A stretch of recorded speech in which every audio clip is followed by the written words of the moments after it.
அடுத்தது கொலை செய்யாதிருப்பாயாக. சரியா? இப்போ மர்டர் பத்தி காட் வந்து மத்தேயு 5ல பேசுறார். நமக்கு தெரியும். நீ மனசுல நினைச்சாலே அது கொலை அப்படின்னு அவர் சொல்றாரு. நீ என்ன பண்ணணும்ன்றாரு? எல்லாரையும் நேசி. உன் ஹார்ட் ரகசியவர்களுக்கு முன்பு நம்மளை மாற்றிக்கொள்ள வேண்டிய விஷயம். முதல்ல எல்லாரையும் மன்னி. எனக்கு அவங்க மேலே எந்த கசப்பும் இல்லைப்பா, எனக்கு அவங்க மேலே எந்த ஒரு பிரச்சனையும் இல்லை. அப்போ அது நமக்கு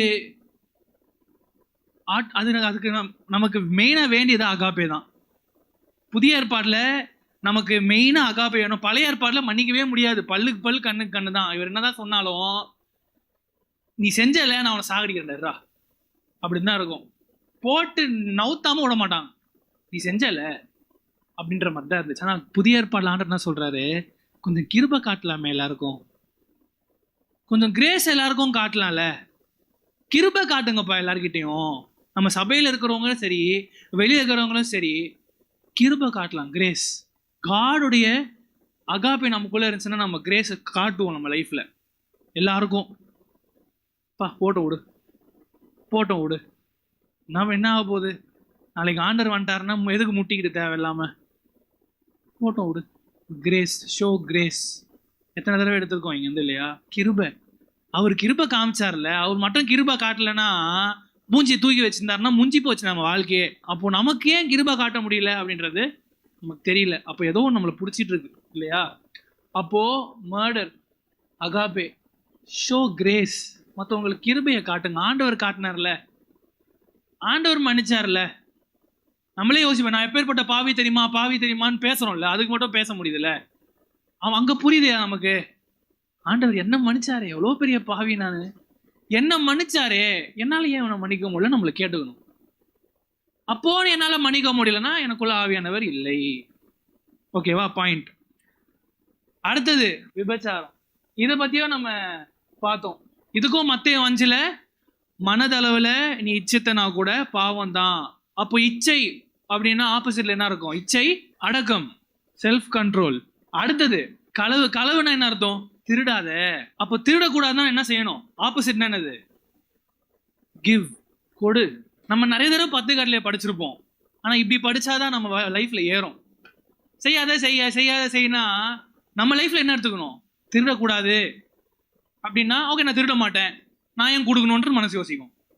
நான் திருடல, கொடுடா மற்றவங்களுக்கு அப்படின்னு தான் சொல்றாரு ஆண்டவர். புதிய ஏற்பாடுல கொடுக்கறதுனால ஒன்றும் குறைஞ்சி போற போறது கிடையாது. உதவி செய். அது ஒரு தேவதூதனா இருந்துச்சுன்னா என்ன பண்ணுவேன் அப்படின்னு கேட்கறாரு. பி ஜெனரஸ், தாராளமா இருங்களேன் அப்படின்னு தான் அவர் சொல்றாரு. சரியா? உனக்கு காசு கேட்கல, நம்மளால முடிஞ்ச உதவி மற்றவங்களுக்கு, நம்மளால என்ன முடியுமோ. இந்த டைலாக் அடிக்கடி சொல்லுவோம். நீ எனக்கு உதவி செய்யலைனாலும் என்ன செய்யாத, உபத்திரவம் செய்யாத அப்படின்றத யோசிச்சிருப்போம். அது ஒரு வகையில ஒரு சில பேருக்கு நல்லதா இருந்தாலும் நம்மளால முடிஞ்ச உதவியை மற்றவங்களுக்கு செய்வோமே. நம்மளுக்கு முடிஞ்ச உதவி. இங்க இருக்கிறவங்களுக்கு மட்டும் உதவி காட்டி பிரயோஜனம் இல்லை. நம்ம வெளியில போறோம், உதவி செய்யணும். சரியா? அடுத்தது பொய் சாட்சியம் தானே இருக்கு. ஆனா நீ பொய்யே சொல்லாதன்னு தான் பைபிள்ல இருக்கு. பொய் சொல்லாத அப்படின்னு தான் அங்க இருக்கு. பொய் சாட்சின்றது செகண்ட். Don't tell lies. அது பொய் சாட்சியும் அதுக்கு அடிக்கையில தான் வரும். நான் ஒரு தடவை அந்த தீமோத்தேயுல இருந்து எடுக்கும் போது பொய் சாட்சிக்கு நான் ஒன்று சொன்னேன். டயப்ளோஸ் அப்படின்னு நான் சொன்னேன். பிசாசு. வெளிப்படுத்தல் 12 அவனுக்கு என்ன பேரு? அக்யூசர். அது டயப்ளோஸ். நீ பிசாசை, நீ பொய் சொன்னா பிசாசுன்ற, அதான் ஃபாதர் ஆஃப் ஆல் லைஸ். முதல் வஞ்சகமே உனக்கு பொய்யில தான் ஆரம்பிச்சது. அப்படிதான் உள்ள என்ட்ரியா உனக்கு பொய் தான். உண்மையில பொய்யை மிக்ஸ் பண்ணி கொடுக்குறான். பொய் சொல்லாத. அப்போ ஆப்போசிட் என்னது? உண்மை.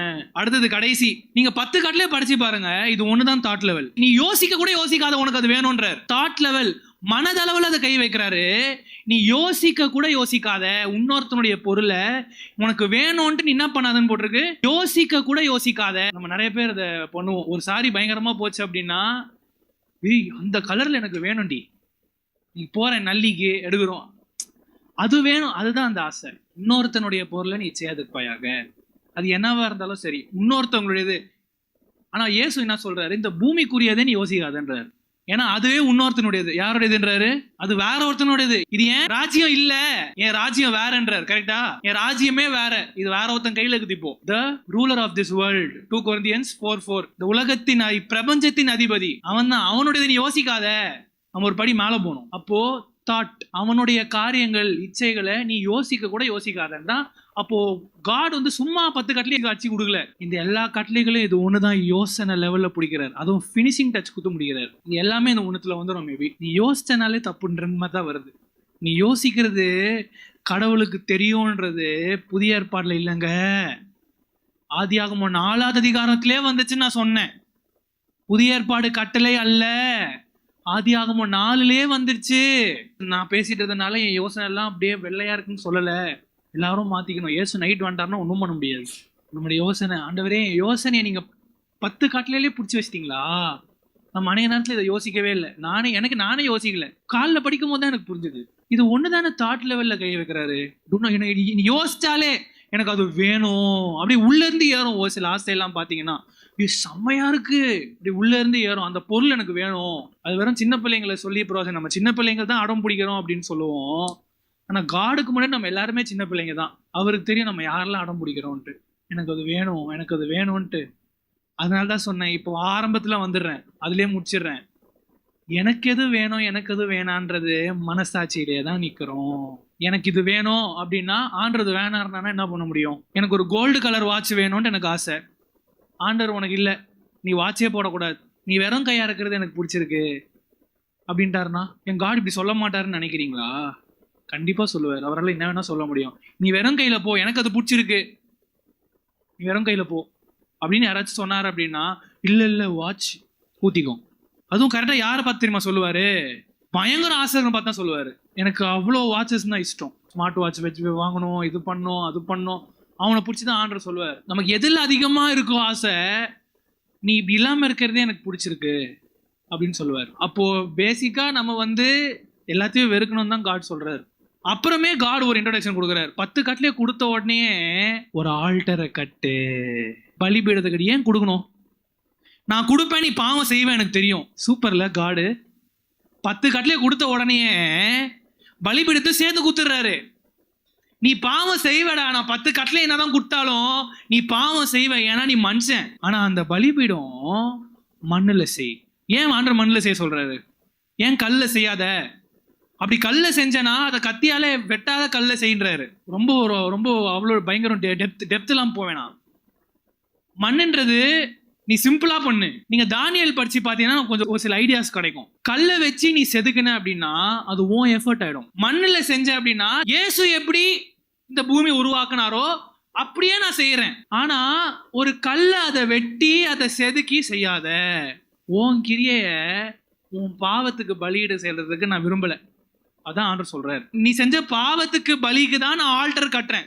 பலிபீடமே எதுக்கு கட்டுறது? முதல்ல நீ பாவின்றது அந்த பலிபீடம் காட்டும். அப்ப அந்த பலிபீடம் மேல வைக்கிறது ஏதோ உன்னுடைய கையின் பிரயாசத்தினால நான் செய்ய விரும்பல. உன் கையின் பிரயாசத்தினாலதான் உன்னுடைய பாவம் மன்னிக்கப்படுறத நான் பார்க்க விரும்பல. நீ மண்ணுல செய். நான் தானே பச்சை மண்ணை, நீ மண்ணிலே செய். அதனாலதான் இப்போ தானியல்ல ஒரு கல் ஒன்று உருண்டு வரும் தெரியுமா? மனுஷனுடைய கையினால் அகற்றப்படாத கல்லுன்னு வரும். இயேசுவதான். இப்போ புரியுதா ஏன்ட்டு? நான் ஒரு புக்கில் படித்தேன் இந்த பாட்டு. ஏன் தானியலும் இந்த நம்பர்ஸ் இந்த எக்ஸர்சைஸையும் கம்பேர் பண்ணி பேசுறாரு அப்படின்ட்டு. நம்முடைய பாவத்திற்கு பலியீடா இருக்கட்டும், எந்த ஒரு காரியமா இருக்கட்டும், மனுஷனுடைய எஃபர்ட் ஆண்டவர் விரும்பவே கிடையாது. நீ எப்படி பட்டவன்னு எனக்கு தெரியும். அதான் ஆண்டவர் சொல்ல, நீ எப்படி பட்டவன் அப்படின்னு எனக்கு தெரியும். அது பொல்யூட்டட்ன்ற, அசூசிப்படுத்தாதீங்க. நீ அப்படி பண்ண அப்படின்னா நீ அதை அசூசிப்படுத்த, தீட்டு பண்ற. பலிபீடத்திலும் வித்தைய காட்டாத. பலிபீடுறது இந்த பலிபீடம் மட்டும் கிடையாது. நம்ம பாவத்துக்கு மன்னிப்பு செலுத்துற நேரத்துல என் வித்தைய காட்டுறது உங்களுக்கு நமக்கு புரியும்னு நினைக்கிறேன் சொல்றது. என்னுடைய ஏதோ நான் அழுது மனம் திரும்புறதுனால தான் என் பாவம் மன்னிக்கப்பட்டேன் கிடையாது. அவருடைய கிருபை மாத்திரம் இல்லைன்னா இன்னைக்கு இந்த ஒண்ணுத்த கூட நம்மளால செய்ய முடியாது. அது தெரியுமா?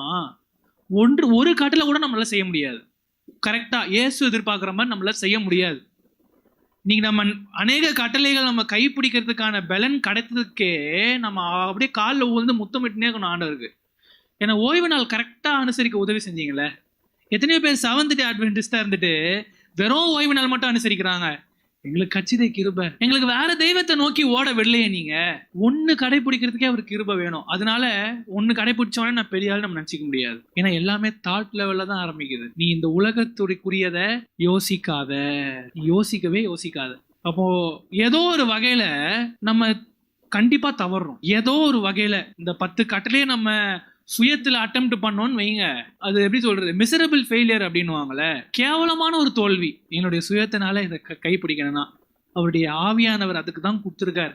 பா, கடைசி நாள்ல உன் நல்ல பரிசுத்தமா இருக்க முடியாது, நான் வந்தாதான் உனக்கு வேலையாகும், நான் வரணும் அதுக்கு. அப்ப நல்லா ஞாபகம் வச்சுக்கணும். இப்படி ரெண்டுமே படிச்சா நம்ம மனசுல இன்னும் ஹார்டா நிற்கும். சரியா? இது ரெண்டுத்தையும் படிக்கிற நீ, இதை செய்யனா அதை செய்யாத, அதை செய்யாதனா இதை செய். எல்லாத்துக்குமே காட் ஒரு ஆப்ஷனை புதிய ஏற்பாட்டில் கொடுத்துட்டு தான் போயிருக்காரு. நீ கொலை செய்யாத அப்படின்னா, ஆமா நான் அவனை கொலை தான் செய்யலையே அப்படின்னு போயிடுவோம். நேசிரா அப்படின்றாரு. அவனை நேசி, அவனை நேசி, அவனை நேசி. நான் வந்து கொலை செய்யல அப்படின்றதுனால நான் பரிசுத்தவான் கிடையாது. அதான் நியூ டெஸ்ட்மெண்ட். நான் கொலை செய்யலைன்னா பரிசுத்தவான் கிடையாது. நீ நரகத்துக்கு போக கூடாதா? எங்க போ? பரலோகம் போ. எல்லாத்துக்குமே ஒரு ஆப்போசிட் ஆப்ஷன் கொடுத்துருக்காரு. நரகத்துக்கு போகாத அப்படின்னு சொல்லிட்டு அப்படியே போயிடல. பரலோகத்துக்கு வா, பரலோகத்துக்கு வா, நரகத்துக்கு போகாத. எல்லாத்துக்குமே ஆண்டவர் ஆப்ஷன் கொடுக்குறாரு. ஆப்போசிட். நன்மை செய், தீமை செய்யாத. நல்லா நம்ம ரத்தத்துல அது ஊறணும். அந்த ஸ்பஞ்ச் எக்ஸாம்பிள் ஞாபகம் வச்சுக்கோங்க. இதெல்லாம் உறுதியை வெளியில தள்ளுவோம், அது வெளியில தள்ளும். ஆண்டவரே எனக்கு கிருபை தாங்க ஏசப்பா, என் நல்லதை செய்ய முடியாது. நம்ம ஒத்துக்கிறோன்னா அவர் ஹெல்ப் பண்ணுவார். அது ஒத்துக்கிறது தான் பெரிய ஹைலைட்டே இருக்கு. அதுல தான் நம்ம வித்தையெல்லாம் காமிப்போம். தாழ்மைன்றது அவர் பயன்படுத்துறாரோ, இப்போ இன்னைக்கு பயன்படுத்துறாரோ பயன்படுத்தலையோ, நான் தாழ்மையா இருக்கணும். நம்ம நோக்கத்தை ஆண்டவருக்கு தெரியும், மனுஷனுக்கு தெரியவே தெரியாது. மனுஷன் நம்ம டக்குன்னு பிடிச்சிருவான். அவன் அப்படியே அழுது மனம் திரும்புறத பார்த்துட்டு அவன் பயந்துருவான். நமக்கு தான் தெரியும் நான் ஏன் அழுது மனம் திரும்புறேன்ட்டு. இன்னும் நோக்கத்துல நான் ஆண்டுகிட்ட ஆசீர்வாதத்துக்கு வந்து நிக்கிறேன். அது எந்த ஆசீர்வாதம் வேணா இருக்கட்டும், நமக்கு தெரியும், ஆண்டவருக்கு தெரியும். உண்மையான ஆண்டவரே நான் பாவி ஏசப்பா அப்படின்னு மனம் திரும்புற ஒரு கேஸ் இருக்கு. இவங்க சொல்றாங்க அதனால நான் மனம் திரும்பணும். இல்ல எனக்கு ஏதாச்சும் ஒன்று கிடைக்குமான்றது மனம் திரும்புதல். ஏதாவது கிடைக்குமான்றது ஏன்பா மனம் திரும்புறீங்க? நீ பரலோகம் போகணும்னு மனம் திரும்புறியா? எனக்கு இந்த ஆசீர்வாதம், எனக்கு இந்த வரம் வேணும்ன்றதை விட நான் உண்மையா மனம் திரும்புறேன்னா நான் பரலோகத்துக்கு வரணும் ஏசப்பா. அதை நம்ம லைஃப்ல நோட் பண்ணிக்கணும். நான் ஏன் மனம் திரும்புறேன்? நான் பாவின்றது உண்மையா நினைச்சு மனம் திரும்புறதுக்கும், எனக்கு நான் மனம் திரும்பினாதான் அந்நிய பாஷை கிடைக்கும், எல்லாரும் அந்நிய பாஷை பேசுறாங்க, எனக்கு அந்நிய பாஷை வேணும் அப்படின்றதுக்கும் வித்தியாசம் இருக்கு. கண்டிப்பா வித்தியாசம் இருக்கு. அது காடா நமக்கு அந்த டிஃபரன்ஸ் சொல்லி தரணும். கண்டிப்பா அதுக்கு வித்தியாசம் இருக்கு. எனக்கு எல்லாரும் ப்ராஃபஸி பண்றாங்க. இப்போ திடீர்னு எல்லாரும் ப்ராஃபஸி பண்றாங்கன்னு எங்க நம்ம சர்ச்சில். இப்போ நான் மட்டும் ப்ராஃபஸி பண்ணல, இப்போ நான் போய் அழுது மனம் திரும்புவேன். நம்பர் 1, ஏன் அழுது மனம் திரும்புறேன்? ஆனால் அது இருதயத்திலிருந்து வருமானது ஒரு பெரிய கேள்விக்குறி தான். அப்போ நான் லாஸ்ட் இயர் தானே பண்றேன். என் ஹார்ட் டிசைர் ஆண்டவருக்கு தெரியும். நான் ஏன் மனம் திரும்புறேன்? நான் ஏன் இன்னைக்கு அழுவுறேன்? நான் ஏன் இன்னைக்கு போய் கதறேன்? நான் ஏன் இன்னைக்கு ரூம்ல போய் கதை சாத்திட்டு அழுவுறேன், நாளைக்கு பண்ணல? அதை ஆண்டவருக்கு எல்லாமே தெரியும். அவ்வளவுதான் நல்லா சொல்ல முடியும். நான் ஏன் இன்னைக்கு அழுவுறேன், ஏன் இன்னைக்கு ஜெபம் பண்றேன்னு ஆண்டவருக்கு தெரியும். அவ்வளவுதான் என்னால சொல்ல முடியும்.